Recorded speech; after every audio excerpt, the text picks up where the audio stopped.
चंद्रयान 3 आज यानी कि 1 अगस्त को पृथ्वी की कक्षा में सबसे बड़ा ऑर्बिट बनाते हुए उसके गुरुत्वाकर्षण से निकलकर चांद की ओर निकल जाएगा, जिसके बाद अगले 23 दिन तक वह चंद्रमा की कक्षा में परिक्रमा करते हुए अपने ऑर्बिट को छोटा करेगा, फिर उसकी सतह पर उतर जाएगा। पिछली बार चंद्रयान 2 भारतीय समय के अनुसार रात में उतरा था, लेकिन चंद्रयान 3 को शाम को तभी उतारेंगे जब हम सही जगह होंगे।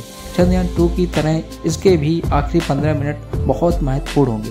भारत के लिए तीसरे चंद्रयान मिशन चंद्रयान 3 को 14 जुलाई श्रीहरिकोटा के सतीश धवन अंतरिक्ष केंद्र से ही सफलतापूर्वक लॉन्च किया गया था। अगर सब कुछ योजना के मुताबिक रहा तो लैंडर विक्रम 23 अगस्त को शाम 5:32 पर चंद्रमा की सतह पर उतरेगी। यानी अगर इस तरह देखेंगे तो 23 अगस्त का बुधवार का दिन देश के सबसे अहम रहेगा।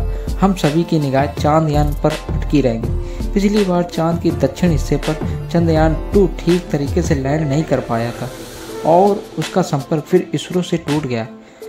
इसके बावजूद अभियान तमाम सीख दे गया। उसकी के आधार पर चंद्रयान 3 को बनाया गया कि वो जो दिक्कतें 4 साल पहले चंद्रयान 2 में थी वो चंद्रयान 3 में ना हो।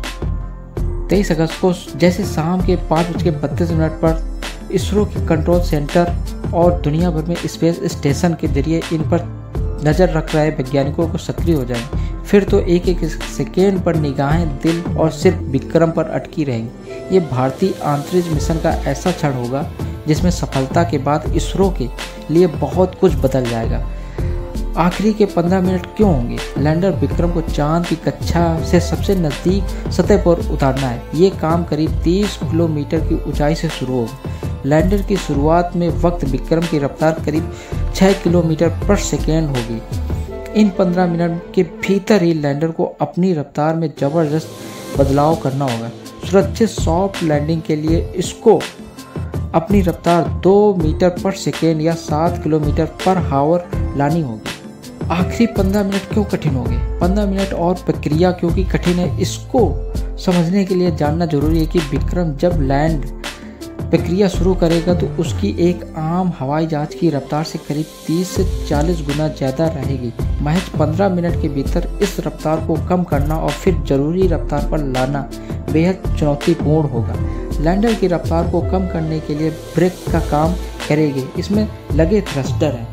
अब ये भी समझ लेते हैं क्या काम होता है थ्रस्टर का। आमतौर पर थ्रस्टर का काम होता है किसी यान को रफ्तार देना, लेकिन वो कब होता है जब थ्रस्टर उस यान के चलने की दिशा के उल्टा चालू किया जाए। विक्रम की लैंडिंग के केस में थ्रस्टर यान की दिशा में ही चलेगा, जिससे प्रक्रिया विक्रम की रफ्तार में कम की जा सके। विक्रम में कुछ 4 थ्रस्टर लगे हुए जो कि एक साथ शुरू किए जाएंगे और फिर लैंडर की रफ्तार में कमी आएगी। इसके लिए यह थ्रस्टर बराबर ऊर्जा से ही चलेगा। लैंड होने के बाद क्या होगा? विक्रम के लैंड होने के करीब 3 घंटे बाद इसके साथ भेजा गया रोवर प्रज्ञान एक रैप की मदद से बाहर निकलेगा। फिर अगले कुछ दिन चांद की सतह पर घूमकर जरूरी डेटा जुटाएगा। पिछली बार लैंडर की स्पीड कम करने के लिए जो इंजन लगाए गए थे उन्होंने ज़रूरत से थोड़ा ज़्यादा थ्रस्टर यानी दबाव पैदा किया गया। इस वजह से जब लैंडर को स्थिर होना चाहिए था ताकि वह तस्वीर से ले सके, वह अस्थिर हो गया। दूसरी गलती ट्रैजेक्टरी से जुड़ी थी। ज़्यादा थ्रस्टर की वजह से ऐसी स्थितियां बनी जिन्हें के समय पर नियंत्रित नहीं किया जा सका। क्राफ्ट तेजी से मुड़ने लगा। तीसरी सबसे बड़ी गड़बड़ी लैंडिंग सॉफ्ट की थी। लैंडर की चांद की सतह पर उतरने के लिए जगह की तलाश कर रहा था। जगह नहीं मिल रही थी। इससे वो संतुलित नहीं होकर गिर गया और सब कुछ खत्म हो गया। चंद्रयान 3 में इस गलती को सुधारा गया है। इस बार लैंडिंग साइट के लिए 500 × 500 मीटर के छोटे पैच के बजाय 4.4 किलोमीटर और 2.5 किलोमीटर के बड़े इलाकों को टारगेट किया जाएगा। ईंधन क्षमता बढ़ेगी। इस बार चंद्रयान 3 की ईंधन की क्षमता भी बढ़ाई जाएगी ताकि अगर लैंडर को लैंडिंग सॉफ्ट ढूंढने के लिए हो तो वह किसी भी वैकल्पिक लैंडिंग सॉफ्ट तक पहुंच जाएगा। इसमें ईंधन की कमी जैसी बाधा ना आए। लैंडर की अवधि काफ़ी खतरनाक होती है। लैंडिंग के लिए ऐसी जगह चुननी होगी जो समतल और सॉफ्ट है। चांद के दक्षिणी हिस्से इसकी सतह में काफ़ी उबड़ खाबड़ है, जिसमें गड्ढे और पहाड़ हैं। लैंडिंग की सतह 12 डिग्री से ज़्यादा उबड़ खाबड़ नहीं होना चाहिए ताकि यान में किसी तरह से गड़बड़ी ना हो।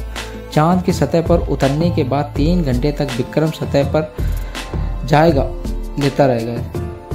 करीब 3 घंटे बाद विक्रम का दरवाज़ा खुलेगा, फिर अंदर से प्रज्ञान बाहर निकले। जब चंद्रयान 3 की दूसरी दूरी केवल 10 मीटर रह जाएगी, उसके 13 सेकेंड के अंदर यह चांद की सतह को छू ले। 400 मीटर की ऊंचाई पर ही इसरो के कंट्रोल रूम से विक्रम को थोड़ी देर के लिए बंद किया जाएगा। चांद की सतह पर उतरने के 15 मिनट बाद लैंडर विक्रम वहां की पहली तस्वीर इसरो के कंट्रोल रूम में भेजेगा। मिलते हैं नेक्स्ट टॉपिक के साथ।